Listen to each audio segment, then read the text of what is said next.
There were exactly 74 people in that ballroom. I know because I counted. I was standing near the dessert table with a paper plate of untouched tiramisu when Blair clinked her glass and said the sentence that split my spine in half. He makes wood things in a shed, but he calls himself an entrepreneur. The laughter that followed wasn't deafening. It was worse, soft, cultured, polite. The kind of laughter that lets you know people don't see you as a threat. Just a joke.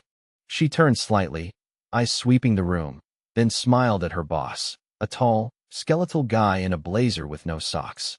But he's passionate about it, she added, her voice syrupy.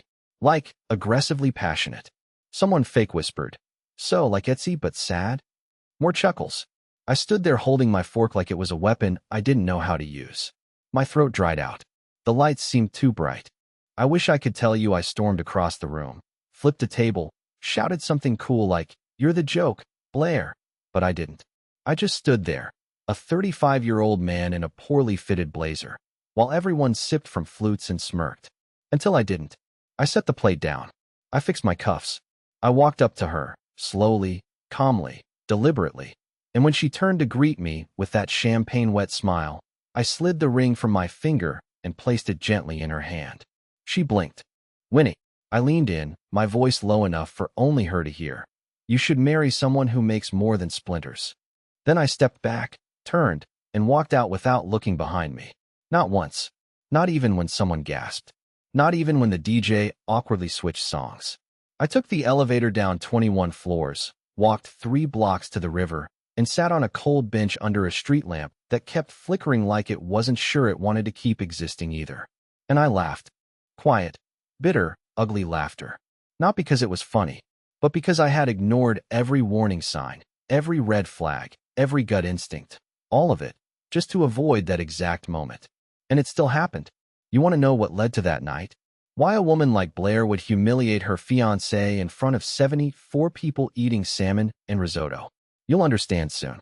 But first, let me tell you what it's like to be in love with someone who thinks you're less than real. I didn't go home that night. I couldn't. I ended up crashing on a beanbag chair in my friend Max's garage, surrounded by old guitar pedals, a broken treadmill, and the ghost of my dignity. Max didn't ask questions, just handed me a blanket, a half-drunk bottle of root beer, and muttered, "Damn, man." That was all I needed. The next morning, I woke up to 8 missed calls and a text that simply said, "You embarrassed me. Call me." That was it. No, "Are you okay?" No, "What happened?" Just pure, unfiltered Blair. She didn't see what she did as wrong. To her, it was a little teasing. A joke. Light-hearted banter. But to me, it was the final slice after 1,000 tiny cuts I pretended didn't hurt. You see, Blair didn't want a partner. She wanted a mirror, one that made her look more interesting. I was the quirky detail she'd add to her otherwise symmetrical life. Her friends were all dating lawyers, surgeons, or at the very least someone with a Tesla and a Costco executive membership. I drove a rusting Ford Ranger and hand-sanded cedar for a living. I wasn't her equal. I was her contrast, her accessory. Looking back, the signs were everywhere. When her coworker asked what I did for a living, she always hesitated. Not rudely, just a pause, like she had to brace herself for the explanation. And when she gave it, it was always curated. He restores old junk into hipster furniture. He works with his hands. It's cute. He's like a lumberjack, but sensitive. I laughed it off every time, even when it felt like I was swallowing splinters. I told myself it didn't matter. I wasn't defined by her words, right? But let me tell you something nobody likes to admit. When someone you love downplays you enough times, eventually you start doing it for them. Preemptively. You lower your head before they can tilt it for you. That week leading up to the party, I remember Blair being especially distant. She was stressed about a merger or a campaign or some other thing I pretended to understand. We barely spoke. She was glued to her laptop. I was buried in a custom commission for a guy in Denver. But I still made time to get my suit pressed, fix the sole on my shoes, even rehearse small talk in the mirror like a damn fool. And the thing is, I wanted to be there for her. I really did. I thought maybe if I showed up looking sharp, being charming, carrying myself with quiet confidence, she'd finally be proud to have me on her arm. Instead, I became the punchline. A disposable laugh in a room full of strangers with glossy name tags. And maybe you're thinking, why didn't you speak up sooner? Because people like me, we don't throw punches. We absorb them. We turn them into jokes. We say, oh, she didn't mean it like that, or she's just under pressure, or my personal favorite, I'd rather be underestimated than overestimated. What a load of crap. The truth is, I didn't speak up because I was afraid. Afraid that if I demanded respect, she'd walk. And that says more about me than it does about her. But that night changed everything. Because for the first time in years, I walked away instead of apologizing for being hurt. And yet, I knew deep down, Blair wasn't done. Not by a long shot. The storm was still coming. I showed up at our apartment around noon the next day. I expected shouting, crying, accusations. Instead, Blair was sitting at the kitchen island with a glass of red wine and a full face of makeup, like she was auditioning for control of the room. Again, I didn't say a word when I walked in. Just dropped my overnight bag by the door and stood there like some badly written side character waiting for the lead to deliver her line. She looked at me with zero emotion and said, "So that's it? You're just gonna walk out in the middle of my party like a child?" Her voice was calm, too calm, controlled, measured, like she'd practiced it in her head already and liked how it sounded. I asked her if she even realized what she'd said in front of her coworkers. The corners of her mouth twitched. Jesus, Winston, it was a joke. You're seriously blowing this up because I made one sarcastic comment? I told her it wasn't one comment. It was a pattern, months of subtle digs and smirks and underhanded remarks meant to shrink me until I fit into whatever curated, career-friendly life she was building. And you know what she said? She sipped her wine and muttered, "I can't spend my life apologizing for your insecurities." That line hit harder than the laughter at the party. Because it wasn't just cruel, it was surgical. She knew exactly where to cut. I'd spent years trying to feel proud of what I built with my own two hands, only to have the woman I loved wrap it up in a pity bow and gift it back to me as emotional baggage. And still, part of me wanted to fix it. That's the sad, embarrassing truth. Even after the humiliation, the disrespect, the ice-cold dismissal, I stood there wondering if maybe I was the problem. If maybe I was too sensitive, too dramatic, too eager to be understood. She stood up, walked around the counter, and placed the ring I had given back to her on the table between us. If you want to throw this away because I told one dumb joke, go ahead. But just know this, when you're done sulking in your sawdust and self-pity, I won't be waiting. I didn't respond. I couldn't. Because in that moment, I realized something terrifying. Blair didn't love me. She loved the way I loved her. The way I admired her ambition, her charisma, her presence. But she never returned it. Not truly. Not when it counted. I picked up the ring. Not to keep it. Just to hold it. And that's when I noticed something. A tiny tag, still barely visible, on the inside of the box I had proposed with. I never saw it before. I had bought the ring from a private jeweler upstate. Paid in cash. I didn't want it traced, didn't want it compared to anyone else's. But this tag wasn't from the jeweler. It was from a resale site. The box had been replaced. I looked up at her slowly. "Where's the original ring?" She blinked, confused, but only for half a second. And that's when I knew. She had swapped it. Sold the real one. Probably months ago. Kept the money and replaced it with a cheaper lookalike. She didn't even bother to hide it well. I asked her point blank. She didn't answer. Just turned away, pretending to be offended by the question. But that was it. That was the exact second the guilt inside me snapped and turned into something else entirely. Because it meant this whole thing, us, the engagement, the image, wasn't just flawed. It was fake. And I had no idea just how much more she had been hiding. I didn't confront her about the ring right away. I told myself I needed proof, not just for her sake, but for mine. I wanted to be wrong. I desperately wanted to be wrong. So I waited until she left for a 3-day work retreat in Asheville with her firm. Supposedly a team-building escape, though I always noticed how her coworkers came back from those retreats with fresh tans, new inside jokes, and mysteriously deleted Instagram stories. The morning she left, I waited 20 minutes after her Uber pulled away, then started looking. I knew how it sounded. Paranoid. Petty. Like some bitter guy digging through his fiancée's stuff to confirm his own worst fears. But I wasn't looking for dirt. I was looking for clarity, for something to tell me I hadn't imagined all of it. That I wasn't crazy. Her closet was organized like a military operation. Labels, color-coded hangers, rotating racks for her heels.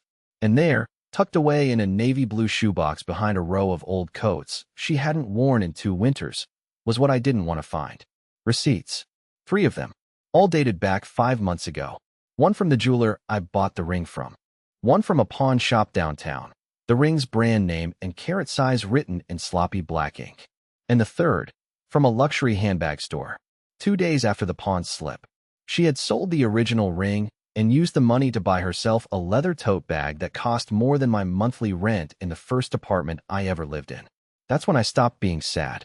There's a line that most people like me, the nice guy, the pushover, the fixer, don't even realize they have until it's already behind them.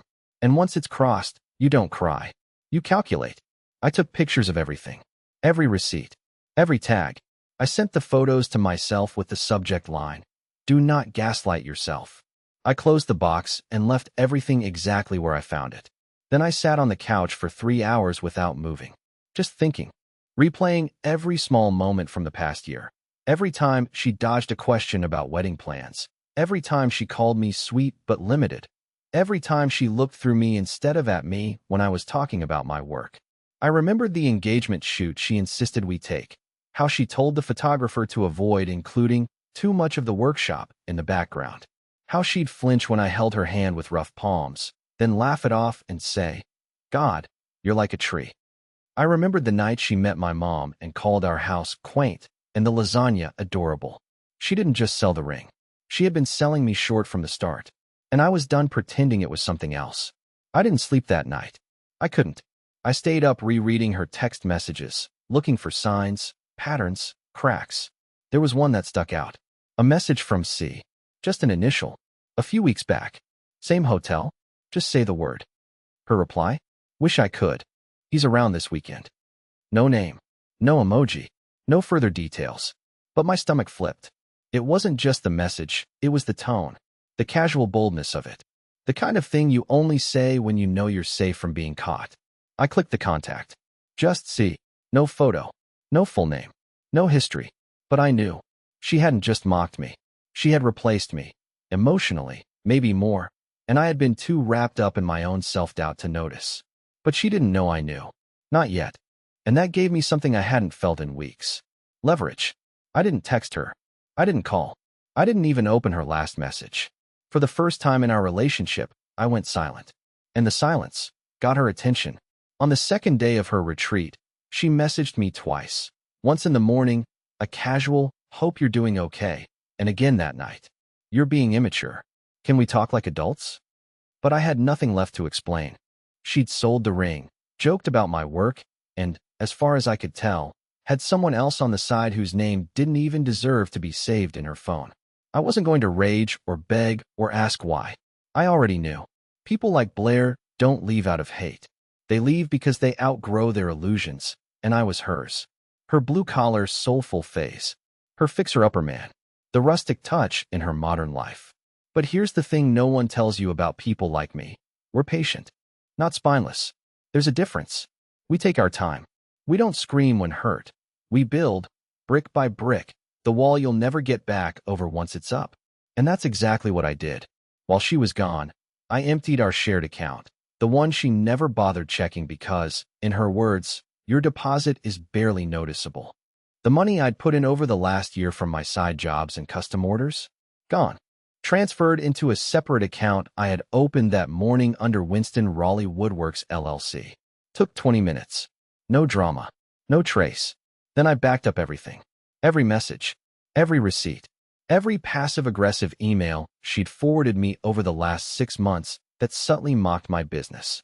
Even the one where she accidentally CC'd me on an internal thread calling me a soft-spoken embarrassment with very passionate thumbs.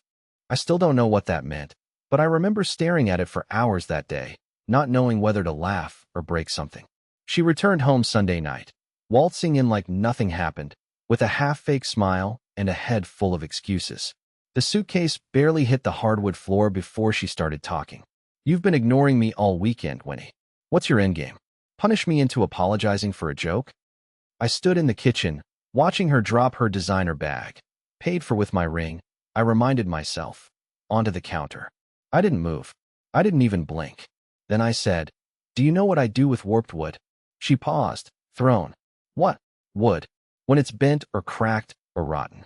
I don't fix it. I burn it. Because trying to salvage something that's already failed is a waste of better materials. She stared at me, completely still. I know about the ring. I continued, voice calm, almost bored. And I know about C. Whoever he is. I also know about the account I emptied. You probably forgot I was even contributing to it, right? There was a silence. Not a loud one. The kind that feels like pressure in your chest. Her mouth opened, but nothing came out. Her jaw set. Her mask cracked.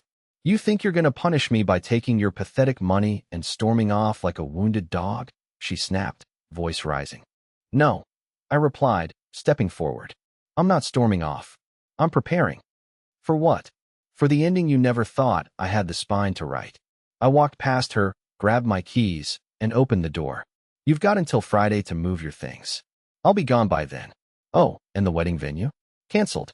I let them know the groom regained his vision. And I left. Just like that. No shouting. No begging. No scene. But I knew that wasn't the end. Because Blair wasn't the kind of person who let go quietly. And she still had one last card to play. It only took 48 hours for Blair to go nuclear. I had underestimated just how much she relied on her curated image. Not just the social media polish, but the entire scaffolding of perfection she'd spent years building. She wasn't just hurt by my departure. She was threatened by it. My silence made her feel exposed, and Blair couldn't tolerate exposure. So she did what people like her do best. She turned the narrative in her favor, fast.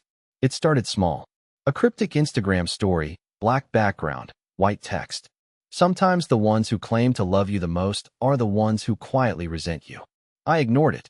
Then came the post. A vintage filtered photo of her standing alone at a rooftop bar, hair caught mid-breeze, captioned, "It's always the quiet ones. Pensive face #growth #boundaries." And that one, I didn't ignore. Because I recognized the subtle move.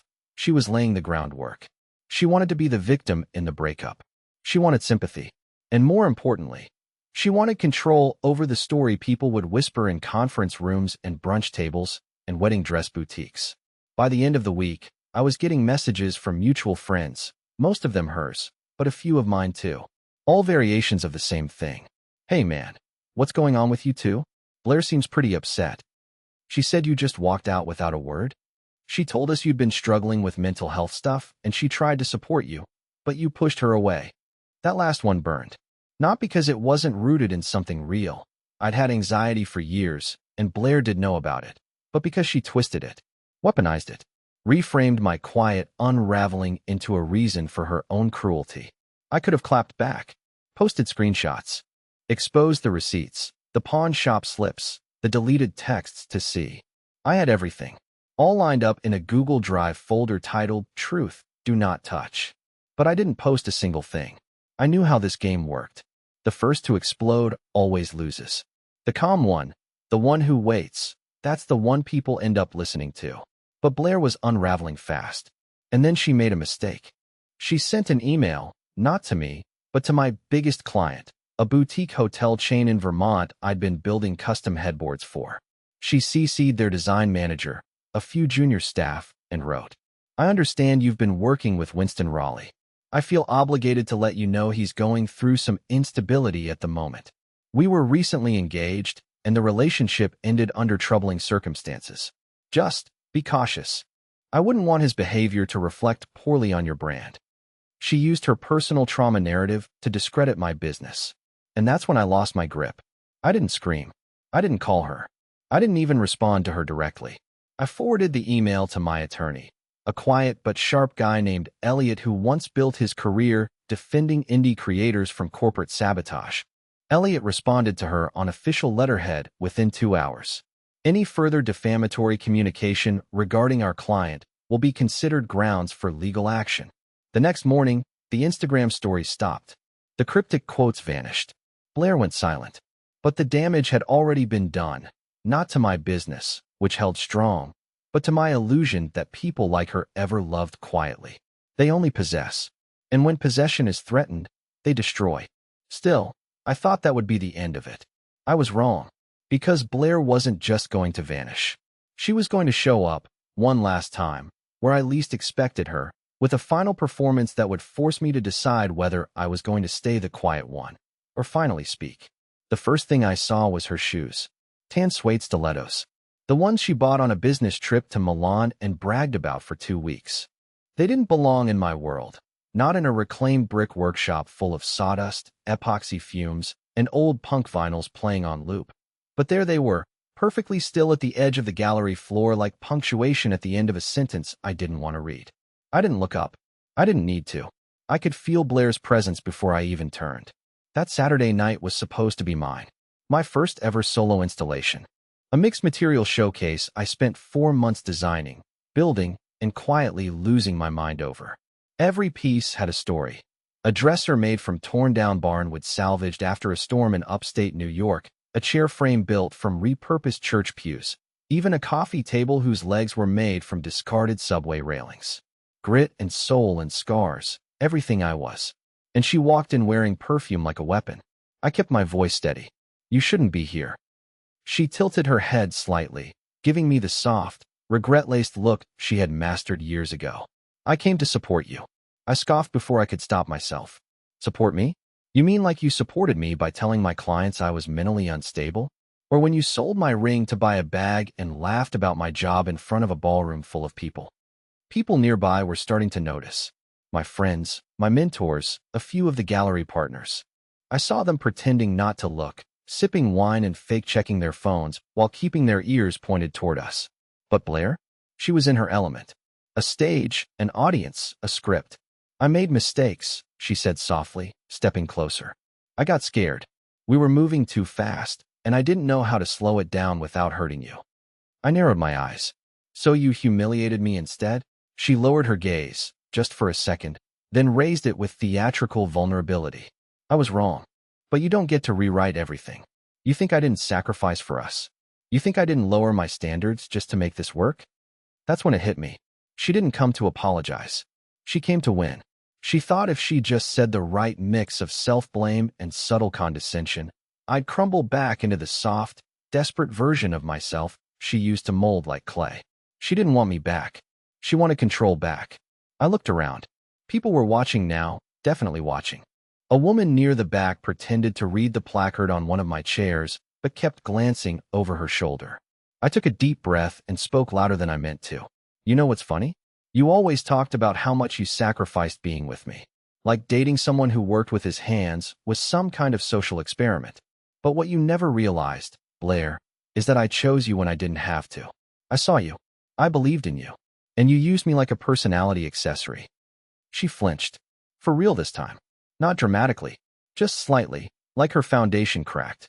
I wasn't finished. I spent years sanding splinters out of my palms because I believed in building something that would last. You spent years sanding the edges off me because I embarrassed you. Well, you know what? I hope you find someone with soft hands and no opinions. But I'm done being one of your props. A silence fell over the room. Heavy. Whole. No music. No murmurs. Even the wine glasses stopped clinking. She stood there, blinking, her mouth slightly open like she had one last line but forgot it. Then she turned, just like that, and walked out. Click, click, click. Those stilettos echoing off the floor like the last nails in a coffin I should have closed long ago. I didn't follow her. I turned around, walked to the center of the gallery, and stood in front of my favorite piece. A table with crooked edges and uneven grain, perfectly imperfect. And for the first time in years, I didn't feel small standing next to something I made. It's been 7 months since the night Blair walked out of my showcase, and I've thought about her exactly twice. Once, when I passed by a designer boutique downtown and saw the same leather tote bag sitting in the display window, still proudly overpriced. And once again, when someone emailed my workshop asking if I took commissions for wedding furniture. The bride's name was Blair. Not her, just someone with the same name. I stared at it for a second too long, then laughed and clicked archive. Funny how quickly you can forget someone when you stop telling yourself they were the best thing that ever happened to you. The truth is, Blair didn't break me. She revealed me. She held up a mirror I refused to look into and showed me how small I had allowed myself to become just to fit inside her world. But once she was gone, really gone, there was space again. Space for my voice, my vision, my work. After the showcase, things shifted fast. A write-up from a local design blog called my pieces honest, with quiet defiance. The gallery owner asked if I considered doing a joint collection with two other makers. A celebrity interior designer from Portland messaged me directly and commissioned a custom bar cart with real edge. And suddenly, my workshop wasn't a hidden shed anymore. It was a studio, a waiting list, a name. But here's the best part. It wasn't just the business that grew. I did too. I stopped apologizing for the things that made me me. The calloused hands, the slow mornings, the obsession with grain direction and finish stain. I started saying no to people who wanted a version of me that looked better in a photo than in real life. I cut ties with clients who tried to talk down my prices and friends who only called when they needed discounts. And I rebuilt the ring. Not to give it to someone else. Not yet, anyway, but to remind myself that even things once tainted can be transformed. The new one isn't flashy. It's simple, handmade, brushed metal wrapped around a small piece of warm mahogany. No diamond, just soul.